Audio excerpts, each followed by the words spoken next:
নমস্কার দর্শক বন্ধুরা, চলে এলাম নতুন একটা ভিডিও নিয়ে। তো বন্ধুরা, এই ভিডিওতে আমরা কথা বলবো কালকে ইন্ডিয়া যে ম্যাচটা খেললো সেটা নিয়ে, এবং আজ ইস্টবেঙ্গল ও মোহনবাগান মাঠে নামবে তাদের সুপার কাপের দ্বিতীয় ম্যাচে, সেই ম্যাচগুলো নিয়ে। তো বন্ধুরা, তোমাদের কাছে একটাই রিকোয়েস্ট করব, ভিডিওটা না স্কিপ করে পুরোটা দেখার। তো বন্ধুরা, আমরা জানি কালকে ইন্ডিয়া ও অস্ট্রেলিয়ার খেলা হয়েছিল, যেই ম্যাচ ইন্ডিয়া 2-0 গোলে হেরে যায়। কিন্তু হেরে গেলেও পুরো ইন্ডিয়া টিম যথেষ্ট ভালো ফাইট করেছে অস্ট্রেলিয়ার বিরুদ্ধে।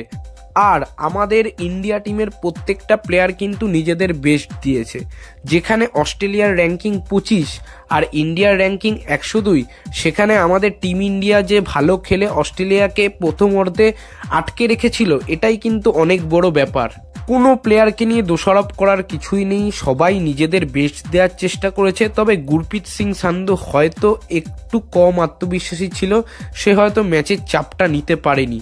আর দ্বিতীয় গোলটা খাওয়ার ক্ষেত্রে একটা কথাই বলবো, ইগর স্টিমার যদি কিছুক্ষণ আগে চেঞ্জেসগুলো আনতো, তাহলে হয়তো ইন্ডিয়া টিম আরেকটা গোল কনসিড করতে পারতো না। কারণ শুভাশিস বোস অনেকটাই ওয়ার্কলোড নিয়ে খেলেছে, তার পরিবর্তে যদি আকাশ মিশ্রা একটু আগে আসতো, তাহলে সেই রাইট উইং দিয়ে অ্যাটাকটা হয়তো হতো না। তবে একটা জিনিসেরই আশা আমরা করতে পারি, ইন্ডিয়া টিমের পরবর্তী যে দুটো ম্যাচ রয়েছে সিরিয়া ও উজবেকিস্তানের সাথে, সেই দুটো ম্যাচ টিম ইন্ডিয়া জিতবে এবং পরের রাউন্ডে কোয়ালিফাই করবে। এবার যদি আমরা ডুরান্ড কাপে ইস্টবেঙ্গল ও মোহনবাগানের ম্যাচের কথায় আসি, তাহলে ইস্টবেঙ্গল মুখোমুখি হতে চলেছে কালকে সিন্ধি ডেকান এফসির সাথে, অপরদিকে মোহনবাগান মুখোমুখি হতে চলেছে হায়দ্রাবাদ এফসির সাথে। আর মোহনবাগানের ম্যাচ রয়েছে দুপুর 2টো থেকে, অপরদিকে ইস্টবেঙ্গল মাঠে নামবে সন্ধ্যে 7:30টার সময়। আমরা যদি প্রথমে মোহনবাগানের কথায় আসি, তাহলে মোহনবাগানের খেলা কাল হায়দ্রাবাদ এফসির বিরুদ্ধে, যেই হায়দ্রাবাদ এফসি ইস্টবেঙ্গলের বিরুদ্ধে যথেষ্ট ভালো ফুটবল খেলেছিল দেশীয় ব্রিগেড নিয়ে। তবে মোহনবাগানের সব প্লেয়ারদের মধ্যে যদি ফিটনেস ভালো থাকে, তাহলে কিন্তু এই ম্যাচটা জেতা মোহনবাগানের পক্ষে অতটাও কঠিন কাজ হবে না। আর যেহেতু হায়দ্রাবাদ এফসির সমস্ত দেশীয় প্লেয়াররা খেলবে, সেহেতু মোহনবাগান যদি প্রথম থেকেই হায়দ্রাবাদের উপর চাপ ক্রিয়েট করে, তাহলে এই ম্যাচটা কিন্তু মোহনবাগানের পক্ষে জেতাটা অতটাও কঠিন হবে না। লক্ষণীয় বিষয় একটাই হবে, আগের দিন প্লেয়ারগুলোর মধ্যে সেরকম ফিটনেস ছিল না। এই ম্যাচের আগে ফিটনেস লেভেল কতটা বাড়িয়ে তারা মাঠে নামবে, সেটাই একটা দেখার বিষয়। আর মোহনবাগান চাইবে এই ম্যাচটা একটু বেশি গোল ডিফারেন্সে জিতে নিতে, কারণ নেক্সট ম্যাচ ডার্বি। ইস্টবেঙ্গল যদি তাদের সেকেন্ড ম্যাচটা জিতে নেয়, তাহলে কিন্তু ডার্বি জমজমাট হবে। সেখানে যদি ডার্বির ফলাফল ড্রও হয়, তাহলে গোল ডিফারেন্সটা কিন্তু দেখা হবে।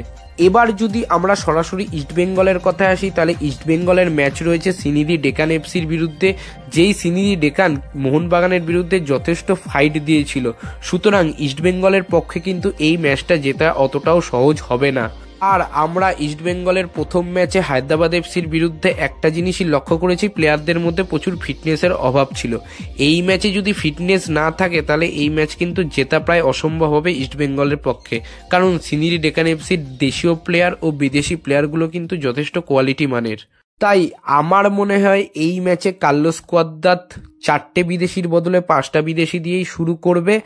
আর যদি 4টি বিদেশি নিয়ে শুরু করে, সেখানে পার্দোর জায়গায় সাউল ক্রেসপোর প্রথম থেকে খেলার সম্ভাবনাই বেশি। তাই আশা করব ইস্টবেঙ্গলও যেন ম্যাচ জেতে, কারণ ইস্টবেঙ্গল ও মোহনবাগান দুজনাই যদি ম্যাচটা জেতে, তাহলে ডার্বি জমজমাট হবে, যেটা দেখার জন্য আমরা বসে আছি। তো দেখা যাক কি হয়, আশা করব সব ভালোই হবে। তো বন্ধুরা, ভিডিওটা এখানেই শেষ করছি। ভিডিওটা ভালো লাগলে লাইক করে দাও, শেয়ার করে দাও। আর ইন্ডিয়া টিমের প্রথম ম্যাচ তোমাদের কেমন লাগলো সেটা কমেন্ট করে জানাও। আর ইস্টবেঙ্গল ও মোহনবাগান আজকের ম্যাচে কত গোলের ব্যবধানে জিততে পারে সেটাও কমেন্ট করে জানাও। আর সবশেষে একটা কথাই বলবো, দেশ ও বিদেশের ফুটবলের নানা রকম আপডেট ও অ্যানালাইসিস পাওয়ার জন্য আমাদের চ্যানেলটা সাবস্ক্রাইব করে বেল আইকনটা প্রেস করে দাও। তো আজকের মতো টাটা, বাই।